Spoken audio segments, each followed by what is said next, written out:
Hello friends. मैं आपकी दोस्त अदिति।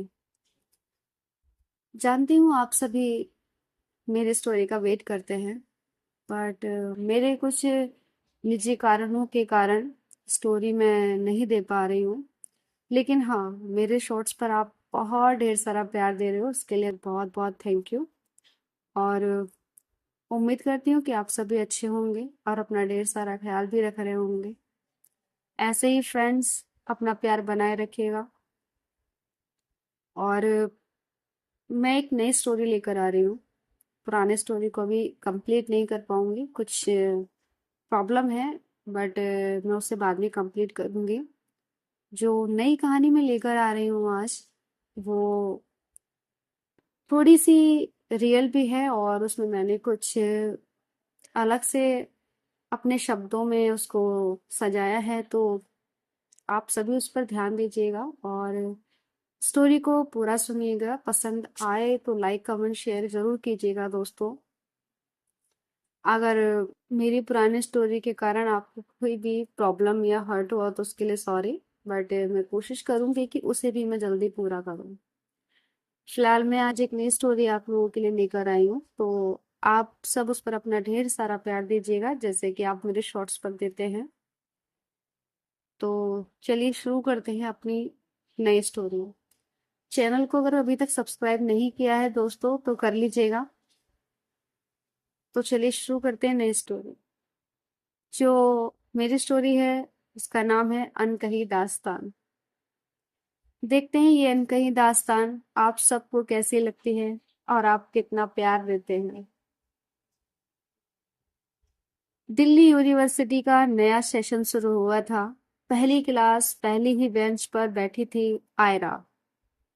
21 साल की आयरा मासूम सी, लेकिन आंखों में सपनों का तूफान लिए उस दिन क्लासरूम में कदम रखा। प्रोफेसर मीरा, जो इंग्लिश लिटरेचर पढ़ाने वाली, 32 साल की बेहद स्मार्ट, साड़ी में सलीके से लिपटी हुई। उनकी पर्सनालिटी में एक अजीब सा करिश्मा था। आयरा पहली बार किसी टीचर को देखकर इतनी नर्वस हुई थी। मीरा की नजर जब उससे टकराई तो आयरा ने किताब में नजरें गड़ाकर अपने दिल की धड़कनें छुपाने की कोशिश की। लगता है आज आयरा का दिन क्लास में अच्छा जाने वाला है। लेक्चर खत्म होने के बाद, क्लास के बाद, जब सब बाहर निकल गए, आयरा वहीं बैठी रही। तभी मीरा ने देखा कि आयरा अभी क्लास में बैठी। तभी मीरा ने पास आकर कहा, तुम्हें कोई सवाल पूछना है? आयरा हकला गई। जी जी, वो आपकी क्लास बहुत अलग थी। मीरा मुस्कुराई। कभी कभी अलग ही अच्छा होता है। उस पल कुछ ऐसा हुआ जो दोनों ने महसूस तो किया दोस्तों, लेकिन कुछ कहा नहीं। शायद वही अनकही दास्तां की पहली लाइन थी। अक्सर फ्रेंड्स ऐसा होता है हमारी लाइफ में कि हम कहीं जाते हैं या बाहर कहीं भी, अगर मैं समझती हूँ कि कॉलेज लाइफ में भी ऐसा होता होगा कि किसी टीचर को अपने स्टूडेंट पर क्रश आ जाए या टीचर को अपने स्टूडेंट पर आ जाए। दिल है, नजरें हैं, कहीं भी जा सकती हैं, कहीं भी धड़क सकता है दोस्तों। इन दोनों चीजों को हम रोक नहीं सकते, ना आंखों को इधर उधर घूमने से और ना दिल को धड़कने से। ये भी एक अनोखा प्यार होता है। किसी ना किसी को तो हुआ होगा। शायद आप में से भी कोई हो सकता है जिसे अपने टीचर पर क्रश हो या फिर टीचर को स्टूडेंट पर हो। एज मायने नहीं रखती दोस्तों प्यार में। सेम ये कहानी यही है। यहाँ इन दोनों के बीच भी एज मायने नहीं रखती। शायद आयरा को मीरा के अंदर कुछ अच्छा लगा जिसे वो देखकर खुद को रोक नहीं पा रही। अगले दिन सुबह की धूप कॉलेज के कैंपस में पूरी तरह उतर चुकी थी। पेड़ों के बीच से छनकर आती किरणें क्लासरूम की खिड़की से अंदर फैल रही थी। कमरे में अब एकदम शांति थी, लेकिन उस शांति के बीच एक बेचैनी आयरा के अंदर धीरे धीरे गहराने लगी थी। आयरा को अब कॉलेज जाना पसंद आने लगा। डेली रूटीन में उसने अपनी कॉलेज क्लासेस लेना शुरू कर दिया था। वो अभी भी उस बेंच पर बैठी थी जहां कुछ देर पहले प्रोफेसर मीरा खड़ी होकर क्लास ले रही थी। बाकी सारे स्टूडेंट्स तो हंसते बोलते बाहर निकल गए थे, लेकिन आयरा का मन जैसे कहीं अटक गया हो। हम्म, अटकता क्यों नहीं। आज उसे कोई ऐसा मिला जिसे देखकर आयरा की दिल की धड़कन बढ़ तो गई, मन भी वहीं अटक गया। उसकी उंगलियां अभी भी नोटबुक के पन्ने पर हल्के हल्के चल रही थीं। उसने कुछ लाइनें लिखी थीं। Her eyes had something more than words could carry. उसे पता नहीं चला कि वो ये लाइन अपने प्रोफेसर के बारे में ही लिख रही है। फ्रेंड्स, जब हम किसी को अपने ख्यालों में ले आते हैं और सिर्फ उसी के बारे में सोचते हैं तो दिल में अपने आप शब्द आने लगते हैं, मानो जैसे हम कविताएं लिखने लगे हों या उसके बारे में एक शायरी। ये थॉट अपने आप आते हैं जब हम किसी को सच्चे दिल से अपने दिल में जगह देने लगते हैं, उसके बारे में सोचने लगते हैं। आयरा भी यहाँ पर यही कर रही थी। उसे मीरा पसंद आने लगी थी, या ये कहूँ कि मीरा के लिए उसके दिल में कुछ कुछ तो था जो उसे महसूस हो रहा था, लेकिन बस देर थी समझने की। मीरा अभी भी वहां थी। वो अपना बैग समेट रही थी, किताबें संभाल कर रखते हुए। उनकी हर हरकत में एक सलीका था, जैसे सब कुछ तयशुदा हो, किसी रूटीन की तरह। लेकिन तभी उनकी नजर आयरा पर पड़ी। तुम अभी तक गई नहीं? आवाज में एक हल्की हैरानी थी, लेकिन मुस्कुराहट भी थी। आयरा जैसे चौंक कर अपनी वास्तविकता में लौटी। जी, वो मुझे अच्छा लगा आपकी क्लास, तो बस। मीरा कुछ पल तक उसे देखती रही। उनकी नजरों में एक नरमी थी, लेकिन साथ ही सीमा भी। अच्छा लगा सुनकर, पर क्लास तो रोज होगी, सिर्फ आज नहीं। आयरा हल्के से हंसी। उसकी हंसी मासूम थी, लेकिन दिल की धड़कनें अंदर कहीं और कहानी लिख रही थी। मीरा बाहर जाने लगी। उनकी चाल में वो आत्मविश्वास था जो आयरा को हमेशा से कम महसूस कराता था। आयरा चुपचाप उनके पीछे निकल गई। कैंपस के गलियारे में दोनों साथ साथ चल रही थी, हालांकि उनके बीच 2 कदम का फासला था। लेकिन आयरा को ऐसा लग रहा था मानो यह फासला कहीं और भी गहरा है। वो मन ही मन सोच रही थी, क्या इन्हें पता है कि मैं इन्हें कितनी गौर से देख रही हूँ? क्या इन्हें भी मेरे होने का महसूस हो रहा है? मेरे होने का एहसास हो रहा है? कैंटीन के पास पहुंचकर मीना ने रुककर कहा, स्टूडेंट्स को सलाह दी जाती है, क्लास खत्म होने के बाद सीधा कैंटीन नहीं, लाइब्रेरी जाया करो। उनकी आवाज सख्त नहीं थी, लेकिन उसमें हल्की सी शरारत थी। आयरा मुस्कुराई, पर लाइब्रेरी में आपकी क्लास जैसी कहानी कौन सुनाएगा? हम्म, मीरा मीरा पल भर को रुकी। उनकी आंखों में जैसे सवाल था, ये लड़की इतनी सीधी है या कुछ और? उन्होंने कुछ नहीं कहा, बस सिर झुकाकर आगे बढ़ गई। लेकिन उनके चेहरे पर उस पल एक हल्की मुस्कान थी, जिसे आयरा ने साफ देख लिया। और उस रात आयरा अपने बिस्तर पर लेटी थी, लेकिन नींद कोसों दूर थी। उसने अपनी डायरी खोली और लिखना शुरू किया। नींद कोसों दूर क्यों ना हो दोस्तों, जब दिन इतना अच्छा गुजरा हो और कोई शख्स इतना पसंद आया हो कि आगे सिर्फ उसे ही देखना चाहे, तो नींद किसको आएगी। उसने लिखा, आज पहली बार महसूस हुआ कि कुछ बातें शब्दों से बड़ी होती हैं। प्रोफेसर मीरा की आंखों में जैसे कोई अनकही कहानी छुपी है, और मैं बेवजह ही उसमें डूबती जा रही हूँ। क्या ये पागलपन है या कुछ और? डायरी का पन्ना भरता गया, लेकिन उसके सवाल वहीं के वहीं रहे। नींद से पहले उसने आखिरी लाइन लिखी, शायद मेरी जिंदगी अब बदलने वाली है। शायद मेरी जिंदगी में अब कुछ नया मोड़ आने वाला है। अगले दिन कॉलेज का माहौल हमेशा से थोड़ा अलग रहा था। सुबह की हल्की हवा पेड़ों की पत्तियों को हिला रही थी और कैंपस के रास्तों पर जगह जगह स्टूडेंट्स के छोटे छोटे ग्रुप्स बैठे बातें कर रहे थे। लेकिन आयरा के लिए आज का दिन किसी और ही तरह की बेचैनी लेकर आया था। वो बहुत जल्दी क्लास पहुंच गई थी। मीरा से मिलने की बेचैनी जो थी शायद। बेंच पर बैठकर उसने अपनी नोटबुक खोली, लेकिन उसकी नजरें बार बार दरवाजे की ओर जा रही थी और उसके मन में सवाल थे। कब आएगी वो? उसके मन में ये सवाल बार बार घूम रहा था। कुछ ही देर में दरवाजा खुला और अंदर आई प्रोफेसर मीरा। आज वो हल्के नीले रंग की कॉटन साड़ी में थी, बाल खुले हुए और हाथ में कुछ किताबें। हाय! आयरा तो उन्हें देखते ही फिदा हो गई थी। एक टक उसकी आंखें मीरा पर ही टिकी थी।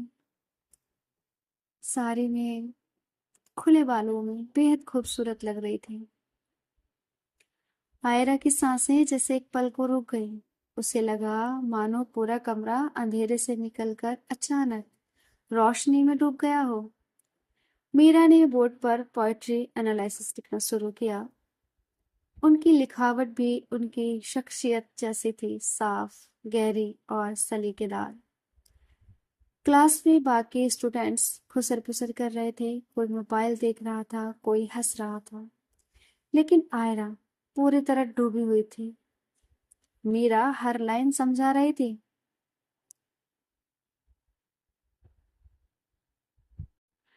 पोइट्री की लाइन थी, poetry is not just about words, it's about emotions hidden between them. ये सुनकर आयरा के मन में हल्की सी मुस्कान आ गई। क्या ये बात सिर्फ कविता के लिए है या इंसानों के लिए भी? उसने सोचा। क्लास खत्म होते होते मीरा ने एक टॉपिक पर असाइनमेंट दिया। हर किसी को अपनी पसंदीदा कविता पर लिखना है। सिर्फ मतलब नहीं, जो महसूस किया वो भी लिखना है। जैसे ही उन्होंने ये कहा, आयरा का दिल तेज धड़कने लगा। उसे लगा मानो ये टास्क सिर्फ उसी के लिए है। बाकी स्टूडेंट्स धीरे धीरे बाहर निकल गए, लेकिन आयरा हमेशा की तरह पीछे रह गई। मीरा ने उसे देखा और मुस्कुराते हुए बोली, तुम फिर से रुकी हो? आयरा थोड़ा सा झिक गई। जी, असल में असाइनमेंट थोड़ा डिफिकल्ट है। मैंने कभी इस तरह फीलिंग्स के बारे में नहीं लिखा। मीरा हल्का हंस दी। तो यही तो सीखना है। किताबों में सिर्फ शब्द मिलते हैं, लेकिन जिंदगी फीलिंग्स से ही बनती है। ये बात तो सच है दोस्तों। फीलिंग्स, एहसास ये हमें रियलिटी में मिलते हैं, किताबों में सिर्फ शब्द होते हैं। हमें महसूस करना पड़ता है, तब हमें पता चलता है कि हम क्या महसूस कर रहे हैं, क्या हमें फील हो रहा है, क्या हमारी फीलिंग्स हैं। ये कहते हुए उनकी नजरें आयरा की आंखों में ठहर गईं। वो पल बहुत छोटा था, लेकिन आयरा के लिए जैसे वक्त वहीं रुक गया। जब मीरा जाने लगी तो आयरा ने हिम्मत करके पूछा, मैम, क्या मैं लाइब्रेरी में आपको ज्वाइन कर सकती हूँ? मतलब असाइनमेंट पर गाइडेंस के लिए। मीरा कुछ पल चुप रही, फिर उन्होंने धीमे से कहा, ठीक है, लेकिन याद रखना, वहां पढ़ाई होगी, ना कि गपशप। आयरा मुस्कुरा उठी। जी मैम। उस शाम आयरा पहली बार लाइब्रेरी में अकेले मीरा के सामने बैठी थी। टेबल पर किताबें फैली थी, लेकिन उसके लिए सबसे बड़ी किताब थी मीरा की मौजूदगी। शायद उसे असाइनमेंट से ज्यादा मीरा के साथ बैठना अच्छा लग रहा था। वो बार बार नोट्स बनाने का बहाना करती, लेकिन असल में नजरें चुपके से मीरा पर ही टिक जाती। मीरा भी सब नोटिस कर रही थी, लेकिन उन्होंने कुछ नहीं कहा। सिर्फ हल्की सी मुस्कुराहट के साथ एक लाइन बोली, poetry isn't read with eyes, Aayra, it is felt with heart। और उसी पल आयरा को लगा शायद उसकी असली पोएट्री तो सामने बैठी है। जब ऐसा होता है ना दोस्तों, तो उस समय का माहौल, वक्त, एक अजीब ही खुशी हमारे दिल में लाता है, जिसे देखकर हमें बहुत अच्छा महसूस होता है। दिल करता है कि ये पल यहीं रुक जाए, कहीं ना जाए और ऐसे ही चलता रहे। लाइब्रेरी का माहौल हमेशा से ही गंभीर और शांत होता है। लंबी लंबी लकड़ी की टेबलें, दोनों तरफ ऊंचे ऊंचे शेल्फ और उन पर करीने से सजी पुरानी किताबें। दीवार पर लगी घड़ी की टिक टिक और कभी कभी पलटते हुए पन्नों की सरसराहट ही वहां की आवाज होती है। उस शाम आयरा और प्रोफेसर मीरा एक ही टेबल पर आमने सामने बैठे थे। टेबल पर बिखरी हुई किताबें थीं। टेबल पर बिखरी हुई किताबें थीं, लेकिन आयरा के लिए सबसे ज्यादा मायने रखती थी वो शख्स जो उसके सामने बैठे थे। मीरा ने अपनी चश्मा नाक पर ठीक करते हुए कहा, तो बताओ आयरा, तुम्हें किस तरह की कविताएं पसंद है?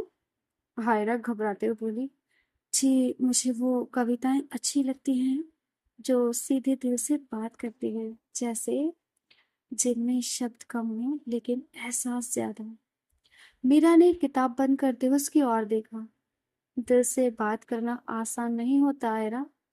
लोग अक्सर सच कहने से डरते हैं। ये कहते वक्त उनकी आंखों में गहराई थी, जैसे वो सिर्फ कविता की नहीं बल्कि अपनी जिंदगी की भी कोई छुपी हुई बात कह रही हो। आयरा ने नोटबुक में कुछ लिखने का नाटक किया, लेकिन उसकी उंगलियां कांप रही थीं। उसने धीरे से पेन रख दिया और बोली, लेकिन मैम, अगर कोई सच अंदर ही दबा रहे तो वो इंसान पूरा कैसे जी पाएगा? मीरा चौंक कर उसे देखने लगी। उनके होठों पर हल्की सी मुस्कान आई, मगर आंखों में एक सन्नाटा था। तुम्हारी उम्र में ये बातें दिलचस्प है। दोनों के बीच कुछ पल की चुप्पी रही। लाइब्रेरी में दूर किसी ने खांसी की और किसी किताब का पन्ना पलटा। बाकी सब जैसे थम गया था। मीरा ने किताब की ओर इशारा किया, चलो ये कविता पढ़ो, और सिर्फ शब्द नहीं, उसकी धड़कन महसूस करके सुनो। आयरा ने किताब खोली। उसकी आवाज धीमी थी, लेकिन कांपती हुई। हर लाइन पढ़ते पढ़ते उसकी आंखें मीरा की ओर चली जाती, जैसे कविता के शब्द उनके चेहरे पर ही लिख रहे हों। मीरा उसे ध्यान से देख रही थी। शायद वो ये समझ रही थी कि आयरा का नर्वस होना सिर्फ कविता की वजह से नहीं था। कविता खत्म होते ही मीरा ने कहा, तुम्हें पता है, तुम्हारी आवाज में मासूमियत है, और मासूमियत सबसे बड़ी ताकत होती है। आयरा ने झिझकते हुए पूछा, क्या आपको कभी किसी ने ऐसा कहा है मैम? मीरा कुछ देर तक चुप रही। फिर उन्होंने बस इतना कहा, कभी कभी हम वो बातें सुनते हैं जिन्हें हम मान नहीं सकते। उनका स्वर धीमा था। आंखें कहीं दूर टेबल के कोने पर टिक गईं। आयरा का दिल चाहा कि वो पूछे, आप किस बारे में बोल रही हैं माँ? लेकिन उसकी हिम्मत नहीं हुई। घड़ी ने 6:30 बजा दिए। लाइब्रेरी धीरे धीरे खाली होने लगी थी। मीरा ने किताबें समेटी और खड़ी हो गई। आज का सेशन यहीं खत्म करते हैं। तुम्हारा असाइनमेंट बेहतर होगा अगर तुम अपनी सच्ची फीलिंग्स लिखो। याद रखना, सच कभी किताबों में नहीं छिपता। आयरा खड़ी हुई, पर उसके कदम भारी थे। वो चाहती थी कि ये पल यहीं ठहर जाए, कि मीरा बस सामने बैठी रहे और वो देखती रहे। जब दोनों बाहर निकल रही थीं, लाइब्रेरी की बड़ी खिड़की से ढलते सूरज की किरणें मीरा के चेहरे पर पड़ी। आयरा ने पहली बार महसूस किया कि शायद सुंदरता सिर्फ चेहरे में नहीं, बल्कि उस रहस्य में होती है जो कोई छिपाए हुए हो। उस रात आयरा ने फिर डायरी खोली। उसके शब्द अब और गहरे थे। आज मीरा मैम के साथ वक्त गुजारकर अच्छा लगा, कि मैं सिर्फ कविताएं नहीं सीख रही, मैं उन्हें समझने की कोशिश कर रही हूँ। उनकी आंखों में कुछ ऐसा है जिसे वो छुपा रहे हैं, लेकिन मैं उस अनकही कहानी की तरफ खींचती जा रही हूँ। उसने पन्ना बंद किया, लेकिन नींद देर रात तक नहीं आई, क्योंकि उसकी जिंदगी की असली पोएट्री अब सामने बैठी थी। तो फ्रेंड्स, मुझे कमेंट करके ज़रूर बताइएगा कि आपको मेरी ये नई स्टोरी कैसी लग रही है। और ये थोड़ा-सा उम, है किसी की कहानी जिसने मुझे बोला है कि मैं एक ऐसी स्टोरी बनाकर दूँ। शायद उनकी लाइफ से जुड़ा किस्सा है ऐसा।